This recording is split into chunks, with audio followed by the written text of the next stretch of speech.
आप देख रहे हैं केसरी उजाला न्यूज। नागपुर के 5 पावे इलाके से लोगों ने महापालिका ऑफिस में शिकायत दर्ज की है। उनका कहना है कि उनके इलाके में जो सीवर लाइन की समस्या है उन्हें अधिकारी समझे और दूर करें।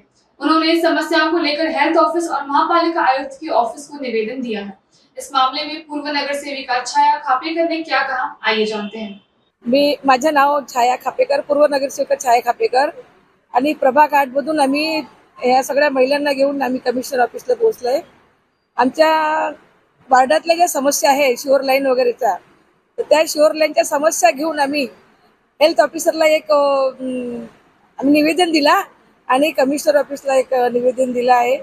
आमची हीच मागणी आहे की आमच्या वार्डातला जे भी शोर लाईन गटर लाईन शोर लाईन जे भी समस्या आहे ते यांनी समजून घ्यावं आणि आमची समस्या दूर करावी ही आमची मागणी आहे। आमची मागणी ही पूर्ण झाली पाहिजे। कमिशनर साहेबांनी त्या हेल्थ ऑफिसरला आता त्यांनी फाईल दिली आहे, त्यांनी सांगितलं समजून त्यांनी म्हटलं की ते त्वरित तुरंत काम करा, प्रभाग 8चं तुरंत काम करा, आता आम्ही तुम्हाला तुमच्या घरी पाठवून देऊ। त्यांनी असं त्यांना धमकी दिली।